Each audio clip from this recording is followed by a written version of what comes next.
morning, children. In yesterday's class, we learned about the action of saliva on food, and you know that saliva is a digestive juice, whichever is secreted by the salivary glands, and three pairs of salivary glands are present in the buccal cavity, and they are going to produce saliva, and it contains the digestive enzyme, which we call it as salivary amylase, and it will act on the food whatever we are taking.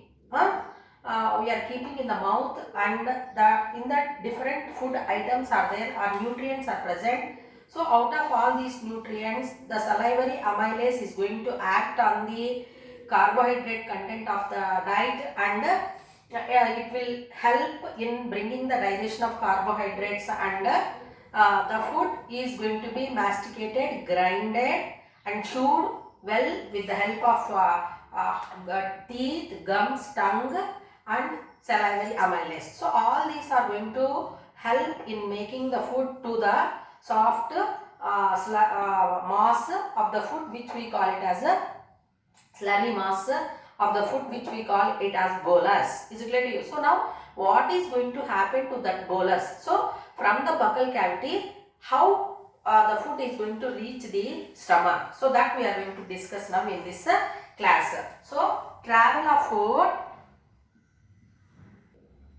So now we are going to discuss how the food is going to be transferred, how the food is entering from the buccal cavity to the stomach. So that we are learning under the topic travel of food in the esophagus.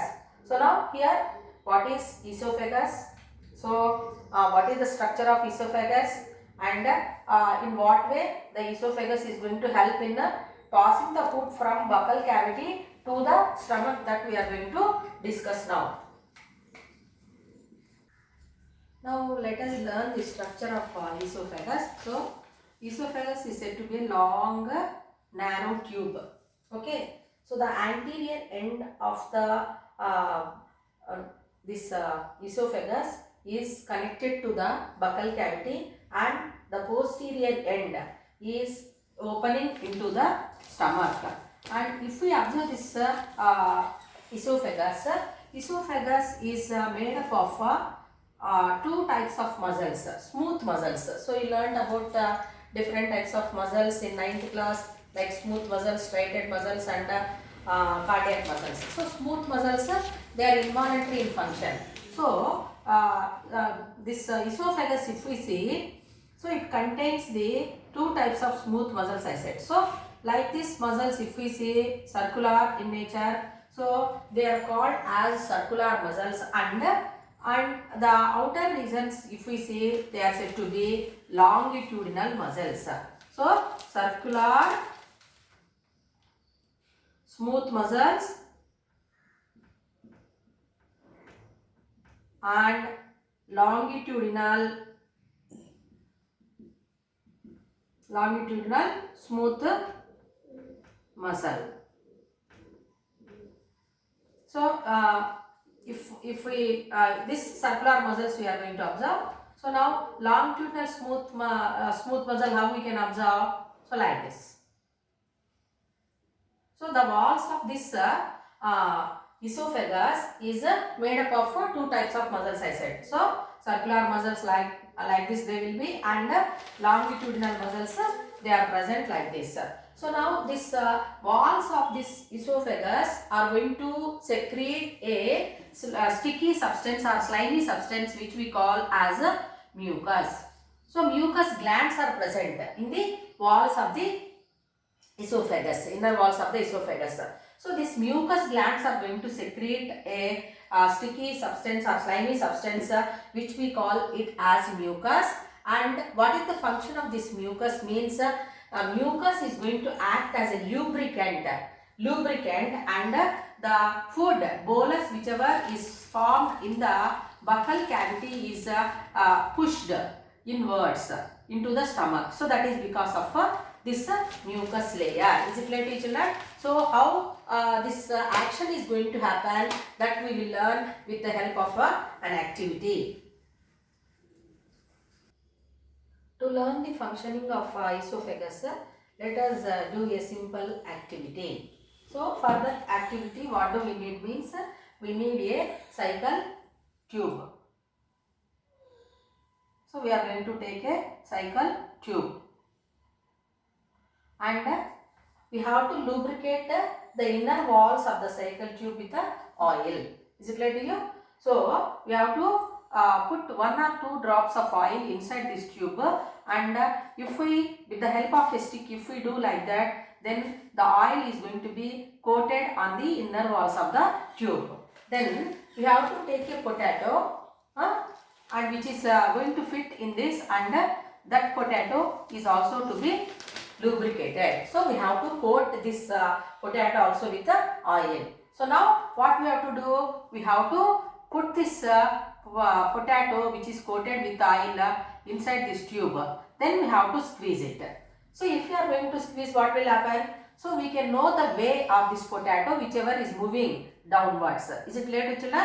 So wherever this potato is going to move, for example, suppose if potato is there here, so if it want to come here, means what is going to happen? So these walls are just going to become there like this, so that the potato will move here, and if we press it like this, then what will happen means it goes inside like that. Is it clear to children? So we are squeezing it, and the movement of potato we are going to observe smoothly, that our oil potato is going to move forward in the inside this potato tube. So exactly like that, the bolus whichever is formed in the buccal cavity, it is going to move in the narrow tube esophagus, which is said to be a muscular organ. It is made up of muscles. So what type of muscles?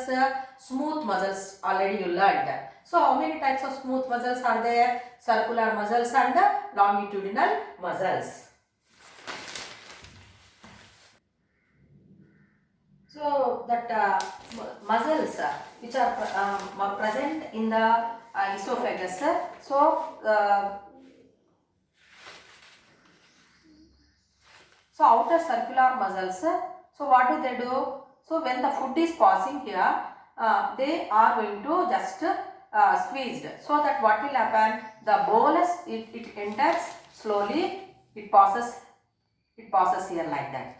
So then the outer longitudinal muscle, what will happen? So it just it is relaxed, so that the food from the one region to other region of this esophagus, it will enter. So that action, how it will be means in a wave like action. So in wave like action, the food from the anterior part of from the bolus from the buccal cavity, it enters slowly like this. Is it clear to children? So it passes here. So here it is widened. When it is passing here, so after reaching, it will become like that. So what will happen? So in the wave-like action, the food passing from anterior part of the esophagus to the posterior part of the esophagus, then it opens into the stomach. Then from this esophagus, the food is going to enter into the stomach. So that is looking like a wave-like action, which we call it as a peristalsis.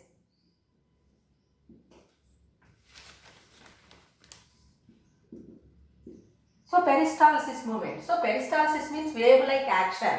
So suppose if we see, it will be seen there like this. So wave-like action is going to happen, which helps in the food passing from the mouth to the stomach. Is it clear to you?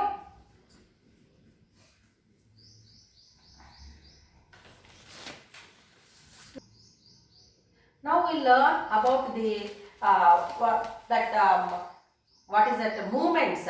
Okay, wave-like action movements which are because of the circular and longitudinal muscles, which bring wave-like action, helps in passing the food or sliding the food from the mouth to the stomach.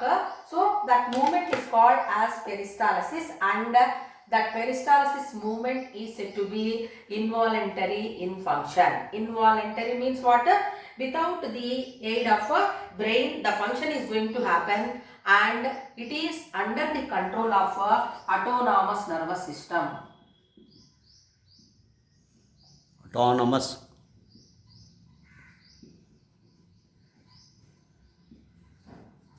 Autonomous nervous system. So you know that the contraction and relaxations, you learned how this dilation of pupil and constriction of pupil, all that functions you learned. Is it clear to children in the coordination lesson?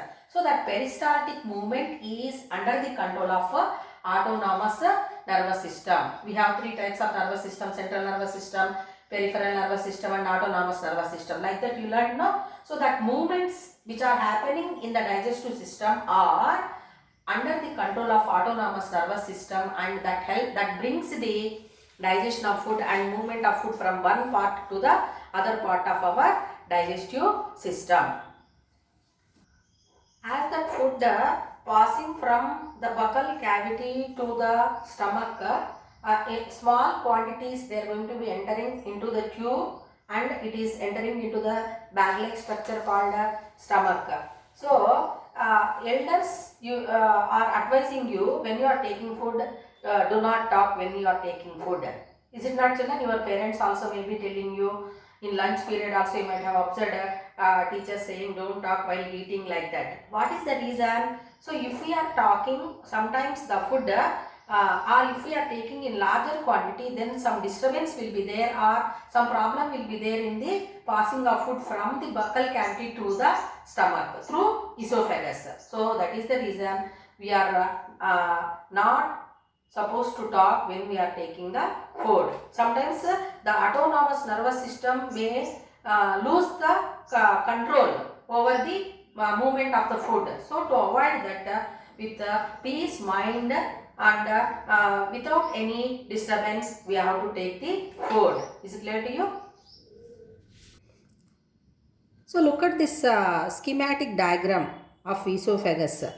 So this schematic diagram of esophagus is going to make you to understand about the structure and function of the esophagus. So here walls secrete mucus, slimy substance, long tube upper end connects to the pharynx and lower end connects to the stomach.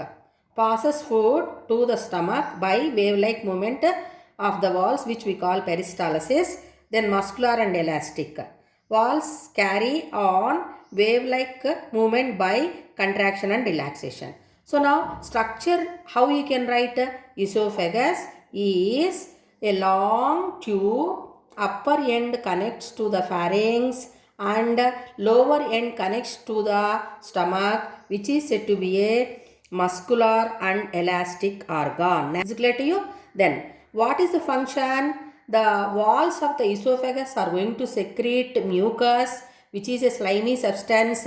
It helps in passing the food from the esophagus, from mouth to the or buccal cavity to the stomach, and it also helps in protecting the walls of the esophagus from damage. Then it helps in passing the food to the stomach by a wave-like movement called peristalsis. Is it clear to you? So that peristalsis, how it will be? Means because of the smooth muscles, two types of muscles, smooth muscles, that is circular and longitudinal muscles. So they are going to carry on wave-like movements, that is contraction and relaxation is going to happen. So contraction of smooth muscles will help in passing the food, and relaxation of this longitudinal muscles will help in widening the longitudinal that tube of esophagus. In that way the food from the buccal cavity is going to enter into the stomach. So this diagram is going to help you to learn about the functions and the structure of the esophagus. Again you are going to learn here in esophagus also in what way that coordination is going to happen. Means, so that muscular system, so muscles smooth muscles and smooth muscles, longitudinal and circular muscles. Then autonomous nervous system is equal to you, and glands, salivary glands and mucus glands, which are secreting the mucus and saliva. So how they are going to aid? So in a coordinated manner, the food is passing from the buccal cavity to the stomach through esophagus. Is it clear to you? So the changes which are going to happen in the stomach, that food. Okay, so that we will learn tomorrow class. Thank you.